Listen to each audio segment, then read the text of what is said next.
नमस्कार साथियों, दोस्तों आप सभी का स्वागत करता हूं मैं इस वीडियो में। तो दोस्तों हम इस वीडियो में बात करेंगे आपसे टीएमबी। जी हाँ, टीएमबी एक बैंक है आपका, एक प्राइवेट सेक्टर का बैंक है जो कि ऑल इंडिया लेवल पर चलता है बैंक, जिसका नाम है टीएमबी। इस बैंक के अंदर 72 लोगों की ज़रूरत है इनको, और ये इनको जो है प्रोबेशनरी क्लर्क की ज़रूरत है, जिसके ऊपर इन्होंने रिक्रूटमेंट निकाली है आपकी टीएमबी बैंक वालों ने। और एक ये प्राइवेट जॉब रहेगी, तो आप इस वीडियो को अच्छे से देखना। मतलब कि अगर बात करें यहाँ पर प्राइवेट और सरकारी जॉबों की, तो प्राइवेट और सरकारी में ऐसे आप देखें तो कुछ खास ज़्यादा फर्क नहीं पड़ता। जैसे कि आप देखेंगे तो ऑलमोस्ट प्राइवेट ऑर्गेनाइजेशन भी सैलरी के अलावा भी बहुत से एम्प्लॉयज़ को बहुत सारे फ़ायदे देते हैं। ऐसा नहीं है कि सिर्फ गवर्नमेंट जॉब में ही मिलते हैं, लेकिन लोग जो है प्राइवेट जॉब से ज़्यादा गवर्नमेंट जॉब को सिक्योर मानते हैं। बस ये लोगों का अपना अपना जो है एक्सपीरियंस का थोड़ा जो है उनका अपना अपना थिंकिंग है, तो इस वजह से उनके हिसाब से उनको गवर्नमेंट जॉब अच्छी लगती है। लेकिन मैं आपको बताना चाहूँगा, अगर ये जॉब देखें तो ये भी सही है। आप इसके बारे में सारा मैं आपको बताने वाला हूँ, क्योंकि मैंने पहले ही क्लियर करा आपको कि एक प्राइवेट जॉब है। मैं आपको बता दूं, टीएमबी ये एक प्राइवेट सेक्टर का बैंक है और ऑल इंडिया लेवल पर ये बैंक है। आप देखेंगे इसका ब्रांच जो है आपको हर राज्य में, हर एक जिला में आपको आसानी से देखने को मिलेगा। बात करें ये बैंक क्या काम करता है, और ये बैंक अगर हमको ले रहा है प्रोबेशनरी क्लर्क पर, तो हमें ये कितनी सैलरी देगा, ये बैंक क्या एलिजिबिलिटी हमसे मांगेगा, क्वालिफिकेशन सब कुछ हम यहाँ पर आपको बता देंगे। जैसे कि मैं आपको बता दूं, 72 लोगों की ज़रूरत है टोटल, और ये ऑल इंडिया मतलब कि पूरे भारत से कहीं से भी उठा लिया जाएगा, मतलब किसी भी जगह से लोगों को ले लिया जाएगा। 72 लोगों को लिया जाएगा टोटल टीएमबी बैंक के अंदर। और इसमें इसमें आपको कहीं भी पोस्ट करा जा सकता है दोस्तों। आपकी जैसे जॉब लगेगी यहाँ पर, तो आपको कहीं भी भेजा जा सकता है, मतलब किसी भी राज्य में आपकी पोस्टिंग हो सकती है। बात करेंगे यहाँ पर अलग अलग राज्यों में वैकेंसियाँ भी फिक्स हैं कि कितने राज्य में, किस राज्य में कितनी वैकेंसियाँ हैं, तो हम सारा कुछ जान लेंगे। अगर आप बात करें यहाँ पर, तो एलिजिबिलिटी से लेकर qualification, age limit, salary, work, form के डेट्स, फॉर्म के फीस, और रही बात इसकी सिलेक्शन प्रोसीजर की, तो सारा कुछ हम समझ लेंगे दोस्तों इसी वीडियो में, जिससे कि आपको अप्लाई करने में आसानी हो, आप आसानी से अप्लाई कर सकें। सबसे पहले मैं आपको दोस्तों बताना चाहूँगा, टीएमबी बैंक जैसा मैंने आपको बताया प्राइवेट बैंक है। इसका ऑफिशियल वेबसाइट ये रहा, इसका लिंक, और यहाँ से आपको ये वीडियो के सही नीचे आप देख रहे होंगे, आपको सारे लिंक वहाँ पर भी दिख रहे होंगे, जिससे कि आपको आसानी हो अप्लाई करने के लिए।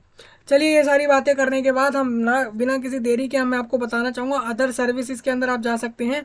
नहीं तो थोड़ा आप स्क्रॉल करते हैं तो यहाँ पर भी ये रीड मोर में आपको बहुत सारी चीज़ें दिख रही हैं, इसमें भी आपको नोटिफिकेशन दिख जाता है। नहीं मिलता है तो कोई बात नहीं है, आप वीडियो के नीचे से भी जा सकते हैं। ये तो मैंने एक जनरली बताया है कि लोगों को लगता है कि भाई हम ऑफिशियल वेबसाइट से ही लिंक देखेंगे नोटिफिकेशन का, तभी हम ट्रस्ट करेंगे, तो इसी वजह से मैंने बोला है दोस्तों, ऐसा कुछ भी नहीं है। आप यहाँ से भी देख सकते हैं, देखिए बोला है करियर टू अप्लाई, आप यहाँ पर भी आप क्लिक करेंगे तो यहाँ पर भी वो नोटिफिकेशन दिख जाएगा जो भी आपके करंट रिक्रूटमेंट चल रहे हैं। तो ये हो गया है। उसके बाद हम देखते हैं थोड़ा आगे, हम चलते हैं नोटिफिकेशन पे, पूरा डिस्कस करेंगे। जैसा कि आप देख रहे हैं टीएमबी, ये आपका तमिलनाडु मर्चेंटाइल बैंक लिमिटेड है। और ये बैंक की बात करें तो ये बैंक जो है रिक्रूटमेंट कर रहा है आपका प्रोबेशनरी क्लर्क की, और प्रोबेशनरी क्लर्क एक अच्छा पोस्ट होता है काफ़ी।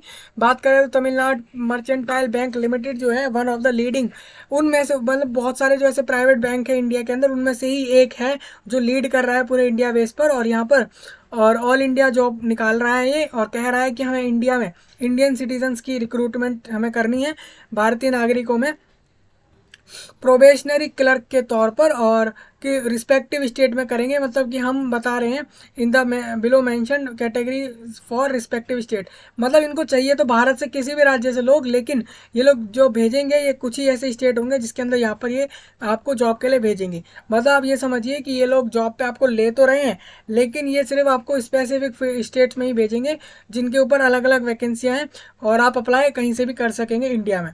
बिफोर अप्लाइंग, अप्लाई करने से पहले आप पूरा नोटिफिकेशन समझ लेना, पोस्ट के हिसाब से क्या पोस्ट है, क्या काम है, सारा कुछ। अगर बात करें ऑनलाइन आप अप्लाई करेंगे जॉब पर, फॉर्म का fees and shall verify there eligibility, interview joining.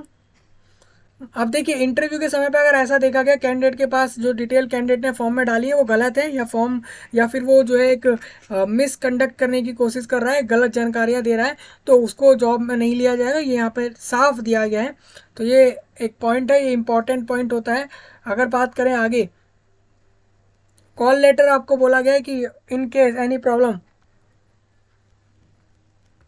Candidate को कोई प्रॉब्लम होती है फॉर्म भरते में, तो यहाँ पर एक आपको वेबसाइट का लिंक दिया गया है, इस पर आप अपनी प्रॉब्लम को सॉल्व कर सकते हैं, ईमेल कर कर अपना ईमेल कर सकते हैं, कोई भी प्रॉब्लम इसमें होती है तो।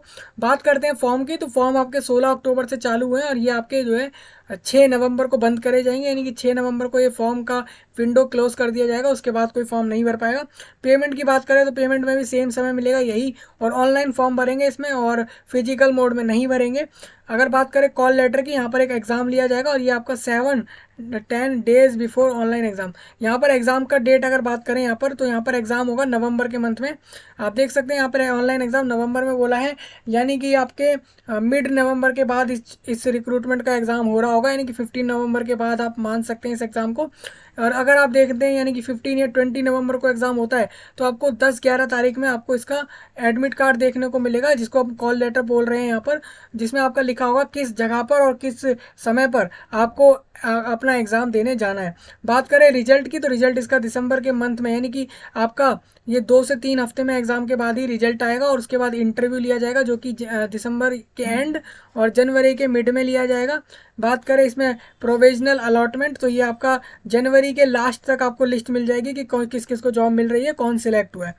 तो कुल मिला के बात करें इसकी रिक्रूटमेंट प्रोसेस की, तो ये लोग टोटल अगर बात करें फॉर्म के डेट्स को हटा दें, तो टोटल अगर देखें तो आप नवंबर, दिसंबर और जनवरी पूरे 3 महीने के अंदर ये रिक्रूटमेंट प्रोसेस हो जाएगा और 72 लोगों को यहाँ पर जॉब मिल जाएगी।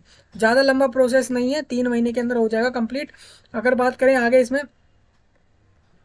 आपको बस वेबसाइट के टच में रहना है, क्योंकि कोई भी अपडेट आए तो आपको पता लगता रहे। स्टेट की बात करता हूँ, जैसे आप देखते हैं स्टेट रहेंगे, कुछ यूनियन टेरिटरीज रहेंगे, जैसे कि अंडमान एंड निकोबार में एक ही लोग एक ही प्रोबेशनरी क्लर्क चाहिए यहाँ पर इस बैंक को। अगर बात करें आंध्र प्रदेश में 17 लोग चाहिए। रीजनल लैंग्वेज वहाँ पे आंध्र प्रदेश में तेलुगु बोली जाती है, और छत्तीसगढ़ में एक वैकेंसी है जहाँ पर हिंदी बोली जाती है। दादरा नगर हवेली में हिंदी और भिलोडी बोली जाती है। बात करें तो भिलोडी के बाद दिल्ली में 2 वैकेंसी रहेंगी और यहाँ पर हिंदी लैंग्वेज बोली जाती है इस यूनियन टेरिटरी में। गुजरात जैसे राज्य में 17 वैकेंसियाँ हैं जहाँ पर गुजराती बोली जाती है, और कर्नाटका में कन्नड़ा बोली जाती है, 11 वैकेंसियाँ हैं। तो आप इस तरीके से देख लेंगे। आप ऐसे में बहुत लोग कहेंगे, जैसे कि देख लीजिए यहाँ पे आपका उड़ीसा, झारखंड और केरला, और यहाँ पर बात करता हूँ तो यहाँ पर बिहार, ऐसे राज्यों का नाम आपको यहाँ देखने को नहीं मिल रहा है। इसका मतलब उन राज्यों में जगह नहीं है, वैकेंसियाँ नहीं है। तो ऐसे में ये इसका मतलब ये बिल्कुल नहीं होता है कि उस राज्य के लोग अप्लाई नहीं कर सकते, वो अप्लाई कर सकते हैं।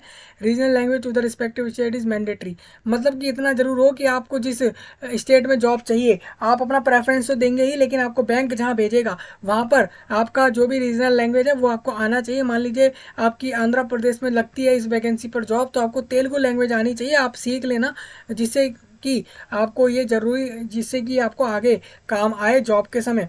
बात करें 72 वैकेंसी, एलिजिबिलिटी क्राइटेरिया यही है कि intending to apply for the post should ensure that fulfil minimum eligibility criteria by. तो आप एलिजिबिलिटी क्राइटेरिया के हिसाब से आप देखेंगे तो 31 अगस्त 2023 तक अगर आपके पास बैचलर डिग्री है आपके पास 60% के साथ आप अप्लाई कर सकते हैं। मतलब मैं कहना चाहता हूं कि आपके पास अगर 60% कम से कम मार्क्स आ चुके हैं आपके ग्रेजुएशन में, तो आप अप्लाई कर सकते हैं इसके अंदर, इस जॉब पर। आप में इसमें देख सकते हैं, इसमें BA, BCA, BTech, BE और BArc और BCom जैसे लोग, यानी कि बैचलर पास कैंडिडेट अप्लाई कर पाएंगे इसमें। जिनके पास भी बैचलर डिग्री है, चाहे वो 3, 2 या 4 साल के हो, वो अप्लाई कर सकेंगे 60% मार्क्स के साथ। उनके पास 31 अगस्त से पहले उनके पास मार्कशीट्स और डिग्री होनी चाहिए। बात करें एज की, तो 31 अगस्त 2023 के हिसाब से ही एज देखी जाएगी, जहाँ पर भी जो भी candidate must be not more than 24 years in the case of graduate.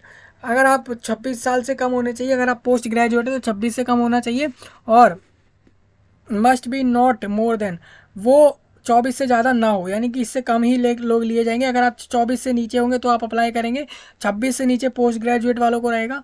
और MBC कैटेगरी वालों को यहाँ पर, और यानी कि मोस्ट बैकवर्ड क्लासेस, और BC यानी बैकवर्ड क्लास वाले लोगों को 2 साल एक्स्ट्रा मिलेंगे अपने एज में, और 5 साल अनुसूचित जाति जनजाति को मिल जाएंगे। एक्सपीरियंस की बात करें, बट नॉट मैंडेटरी, मतलब कि एक्सपीरियंस बोला गया है कि प्रेफरेबल, मतलब कि होगा तो अच्छी बात है एक्सपीरियंस, लेकिन मैंडेटरी यानी ज़रूरी नहीं है। सिलेक्शन प्रोसीजर की बात करें तो एग्ज़ाम होगा यहाँ पर as per IBPS probationary clerk standard single examination. आप अगर जानेंगे तो जैसे कि आईबीपीएस के जो प्रोबेशनरी क्लर्क के एग्ज़ाम होते हैं वही सेम उसी बेस पर हुआ होगा एग्ज़ाम, इंग्लिश लैंग्वेज में होगा।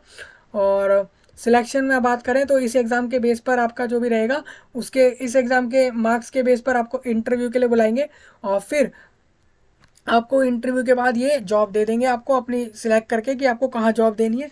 बात करते हैं selection will be two phases, दो फेज में होगा। पहला ऑनलाइन एग्जाम होगा जिसमें आपका reasoning, English language, computer knowledge, general awareness जैसी चीज़ें आएंगी, जिसमें आपके देख सकते हैं कि जितने नंबर के क्वेश्चन हैं उतने नंबर के ही मार्क्स हैं, यानी कि आप समझ सकते हैं 200 नंबर का 200 क्वेश्चन आएंगे और 120 मिनट दी जाएगी। इंग्लिश लैंग्वेज में क्वेश्चन पेपर रहेगा। उसके बाद सेकंड फेज में इंटरव्यू होगा और इंटरव्यू के बाद आपको जॉब मिलेगी। एग्जाम सेंटर की बात कर लेते हैं। At the venue in given call letter, call letter में आपको पता लग जाएगा एग्जाम कहाँ होने वाला है। एग्जाम के लिए आप पहले ही अपना सेंटर चूज करेंगे फॉर्म भरते में, बाद में कोई चेंज इसमें नहीं कर पाएंगे आप। अब बात करते हैं इस बैंक के पास रिजर्व है राइट कि अलाउट कर सकता है कैंडिडेट को कोई भी सेंटर। अगर मान लीजिए किसी सेंटर में जगह नहीं बची है और आपने जो सेंटर चुना है अपने फॉर्म भरते में और वो जगह पे अगर सेंटर में जगह नहीं है तो आपका ये जो बैंक है अपनी मर्जी से आपको कहीं भी भेज सकता है। वो भी यही ट्राई करेगा कि आसपास ही भेजे। Candidate will appear for the examination centre, अपने खुद के रिस्क पर, अपने खुद के ब्याह पर एंटर आएगा एग्ज़ाम देने, ये बोला गया है। अगर मान लीजिए विल नॉट बी रिस्पॉन्सिबल, अगर मान लीजिए आप एग्ज़ाम देने जाते हैं तो इस एग्ज़ाम देने जानते समय आपके साथ इंजरी हो जाती है या कुछ खो जाता है, ऐसा कुछ भी हो जाता है तो ऑफ एनी नेचर, तो इसमें भाई बैंक का कोई वो नहीं होगा, बैंक को आप कुछ नहीं कह सकते इसमें। चॉइस ऑफ सेंटर वंस एक्साइज बाय द कैंडिडेट। तो आप ये देख सकते हैं, ये कुछ पॉइंट है। मैं बताऊं अगर एग्जाम कहाँ हो रहा है तो एग्जाम आप देख सकते हैं ऑल इंडिया एग्जाम है।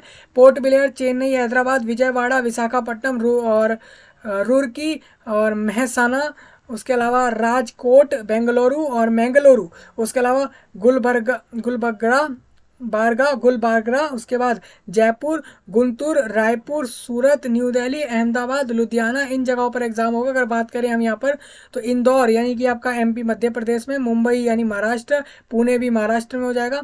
महाराष्ट्र बड़ा स्टेट है इस वजह से आप देख सकते हैं दो जगह यहाँ पे इंक्लूड करी है। दिल्ली छोटा है, मतलब अगर बात करें यूनियन टेरेटरी है वो, तो इस वजह से उसमें एक ही जगह एक ही सिटी में एग्जाम हो रहा है, आप देख सकते हैं। नेक्स्ट इसमें बात करता हूँ यहाँ पर जयपुर, ये राजस्थान के अंदर हो जाएगा। उसके अलावा और भी बहुत सारी जगहें हैं जैसे कि लुधियाना हो जाएगा, ये पंजाब हो जाएगा, और अहमदाबाद ये आपका गुजरात के अंदर हो जाएगा। तो इस तरीके से, और रायपुर ये छत्तीसगढ़ में होगा। तो इस तरीके से आप देख रहे होंगे टोटल। राजकोट ये आपका, ये भी गुजरात में है। और इस तरीके से जो भी जगहें जहाँ पर हैं तो उस जगह पर आपका एग्ज़ाम होगा। जैसे कि अब वो लोग होंगे जो दूसरे जगहों से अप्लाई कर रहे हैं तो उनको इन्हीं में से सेंटर चूज़ करना है, जो आपके आसपास हो उस तरीके से चूज़ करना, जिससे कि आप उसके लिए एग्ज़ाम में आसानी से अपीयर हो सके। ये मेरा एक तरीके से आपको सजेशन रहेगा। अब बात करते हैं यहाँ पे क्या बोला गया, सफिशिएंट नंबर ऑफ कैंडिडेट।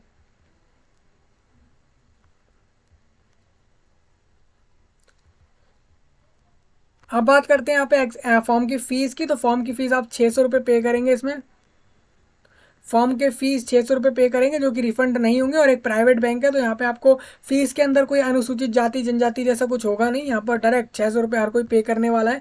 सिर्फ एज में फिर भी इन्होंने देखिए प्राइवेट बैंक होते हुए भी आपको एज में इन्होंने SC ST में क्राइटेरिया में बढ़ा दिया है, लेकिन फॉर्म के फीस में ऐसा कुछ नहीं है। फॉर्म की फ़ीस सब लोग बराबर पे करेंगे जैसा लिखा गया है। और कॉम्पोटेंट की बात करें तो सैलरी आप जान लीजिए कि पूरे साल में आपको 3,24,000 रुपये इस बैंक से मिल रहे होंगे। अगर बात करें ये बैंक आपको 27,000 रुपये महीना देगा और अदर अलावेंस 25% सैलरी का रहेगा। मतलब अगर बात करें तो 27,000 रुपये सैलरी के अलावा आपको 6,750 रुपये के अलग से फ़ायदे मिल रहे होंगे। जैसे कि अगर बात करें यहाँ पर, चाहे आप उसको महंगाई भत्ता मान लीजिए या फिर आप उसको जो है दूसरे फ़ायदे मान लीजिए एक एम्प्लॉय के तौर पर, तो वो सब एक 25% हो जाएगा 27,000 का, वो अलग से होगा। तो ग्रॉस आपका 33,750 रुपये आपके पर मंथ हो जाएंगे ये। और इसमें आपको बताना चाहूँगा ग्रॉस में आप इसमें देखेंगे तो अगर टोटल ग्रॉस की बात करें सैलरी के हिसाब से आपका 3,24,000 होगा। और अगर आप सारे फ़ायदे और सब कुछ मिला लें तो 4,05,000 तक जाएगा ये। NPS बैंक कॉन्ट्रीब्यूशन 14% रहेगा सैलरी का। और ग्रेट्युटी 6% रहेगी सैलरी की, और मेडिकल इंश्योरेंस आपका 20,000 के लगभग पूरे साल का रहेगा। और फिक्स्ड सीटीसी होता है कि अगर बैंक की तरफ से आपको जो भी चीज़ें मिलने वाली हैं, चाहे आपका सैलरी हो या बाकी सारे फायदे, तो टोटल 4,79,816 रुपये तक का फायदा होगा, यानी कि 4,89,816 रुपीज़ आपको टोटल सीटीसी के तौर पर मिलेंगे। सीटीसी वो होता है कि कंपनी आपके ऊपर टोटल कितना खर्चने वाली है। पर मंथ आपके ऊपर कंपनी जो है 40,818 रुपये तक खर्चेगी। वेरिएबल पे की बात करूँ तो based on performance at present maximum, यानी कि आप अगर बात करें वेरिएबल पे क्या होता है, ये आपके परफॉर्मेंस के बेस पर होता है। मतलब मान लीजिए एक तो इन्होंने कॉमन आइडिया दे दिया कि कंपनी आपके ऊपर इतना खर्चेगी अगर आप एक नॉर्मल तौर पर अप्लाई करते हैं काम एम्प्लॉय के तौर पर, लेकिन आप एक अच्छा काम करते हैं, आप जो है परफॉर्मेंस आपका अच्छा रहता है पूरे साल में, साल भर के हिसाब से, तो वो एट प्रेजेंट मैक्सिमम वो 40% ऑफ सैलरी का 40% के हिसाब से वो आपको और इसमें मिल जाएगा। मतलब अगर मैं कुल बताऊं तो जहां आपको 4,89,000 रुपीज़ पूरे साल पे आप कंपनी खर्च रही है, उसके बजाय वो कंपनी आप पे 6,19,416 रुपये खर्च देगी अगर आपका काम अच्छा लगता है पूरी कंपनी को। ये जो कंपनी है आपकी, ये एक बैंक है, तो ये बैंक आपके ऊपर 6,19,416 तक खर्चेगा अगर आप काम अच्छा करते हैं यहाँ पे। तो काम के ब्याज पर आपके पर मंथ 10,800 रुपये भी बढ़ सकते हैं अगर आपका काम अच्छा रहता है यहाँ पर। तो वो यहाँ पर लिखा गया है। कैंडिडेट जो भी सिलेक्ट होगा उसको बैंक पूरे इंडिया में कहीं भी ट्रांसफ़र कर सकता है, कहीं भी पोस्ट कर सकता है। मान लीजिए बैंक ने अभी आपको दिल्ली के ब्रांच में ट्रांसफ़र कर दिया, आपने एमपी से अप्लाई किया, आपको दिल्ली के ब्रांच में ट्रांसफ़र किया और पोस्टेड कर दिया। पोस्ट करने के बाद आपने देखा कि उनको लगा कि, तो 2-4 महीने बाद लगा कि हमें इस एम्प्लॉय को ट्रांसफ़र करने की ज़रूरत है, तो ट्रांसफ़र दूसरी जगह कर देंगे। मान लीजिए उनको फिर उसको झारखंड तो नहीं है क्योंकि ब्रांच में वहाँ पे जॉब वैकेंसी नहीं थी, जैसे कि मान लीजिए कहीं और भेज दिया जहाँ पर उनको लगेगा भेज सकते हैं आप। मतलब आप जॉब मिलने के बाद तो उनके एम्प्लॉय हो ही जाएंगे, उसके बाद वो कहीं भी आपको भेज सकते हैं। हाउ टू अप्लाई में आप रजिस्ट्रेशन करेंगे। पहले रजिस्ट्रेशन के लिए ईमेल आईडी मोबाइल नंबर की ज़रूरत होगी, फिर आप अपना फीस पे करेंगे और फिर अपने डॉक्यूमेंट को अपलोड करेंगे, जिसमें आप अपना फ़ोटो, साइन और मार्कशीट और कैटेगरी सर्टिफिकेट जैसी चीज़ें अपलोड करेंगे। कैटेगरी सर्टिफिकेट अपलोड करने का फ़ायदा ये होगा, आपको अपर एज में फ़ायदा मिलेगा फॉर्म अप्लाई करने के लिए। फॉर्म का डेट जो है वो 6 नवंबर आखिरी होगा और ऑनलाइन मोड में फॉर्म भरेंगे। फ़ोटो की बात करें तो फ़ोटो का साइज़ है 20 से 50 KB और 10 से 20 KB। सिग्नेचर का होगा साइज़, और इस तरीके से सारे साइज़ दिए गए हैं। अगर बात करें तो ये डिक्लेरेशन आप जो पॉइंट है, ये बोला गया है कि डिक्लेरेशन आपकी तरफ से रहेगा कि आपने जो भी डिटेल्स दी हैं फॉर्म में वो करेक्ट दी हैं। ये ऐसा पॉइंट आपको सेम फॉर्म के अंदर देखने को मिलेगा, ये जो आपका डार्क कलर में दिख रहा है सेम। चलिए रजिस्ट्रेशन से रिलेटेड बातें लिखी हैं, इसको डिस्कस नहीं करेंगे, मैंने आपको जैसा बताया है वैसे ही आप रजिस्ट्रेशन कर लेंगे। थोड़ा और आगे चलते हैं। पेमेंट आप ऑनलाइन में डेबिट कार्ड, क्रेडिट कार्ड, रुपए, उसके अलावा यहाँ पर इंटरनेट बैंकिंग और कैश कार्ड से या फिर स्कैन QR कोडिंग से आप कर सकते हैं। बहुत सारे ऑप्शन ऑनलाइन में मिल जाते हैं आपको, आपके पास जिस भी तरीके से आपने अपना अकाउंट क्रिएट करा हो, जो भी फैसिलिटी का आप करते हो, जिस भी तरीके से ट्रांजैक्शंस, उसके ब्याज पर आप यहाँ पर कर पाएंगे। थोड़ा और आगे चलते हैं। पेमेंट के बाद सक्सेसफुल होने के बाद आप एक रिसिप्ट जनरेट होगी, उसको ले लेना, उसको उसको जो है डाउनलोड करके रखना, वो आपसे आगे मांगी जाएगी जब आपका इंटरव्यू हो रहा होगा और जहाँ पे आपका डॉक्यूमेंट वेरिफिकेशन होगा। तो ये आपको क्लियर हो गया होगा। इसके थोड़ा और आगे चलते हैं हम। यहाँ पर गाइडलाइन है आपको कैसे अपलोड करने हैं डॉक्यूमेंट। यहाँ पर समझ ना आए तो आप वीडियो भी देख सकते हैं, वीडियो उसमें बताया गया है कैसे डॉक्यूमेंट से रिलेटेड आप उसमें आप कंप्रेशन करते हैं या फॉर्मेट चेंज कैसे करते हैं डॉक्यूमेंट का, वो सारा उस वीडियो में कवर करा गया है। थोड़ा और आगे चलते हैं तो ये सारे पॉइंट तो वही रहेंगे, अप्लाई करने से रिलेटेड है। ये कुछ नोट में कुछ पॉइंट दिए गए, नोट में आप चीज़ें रीड कर सकते हैं।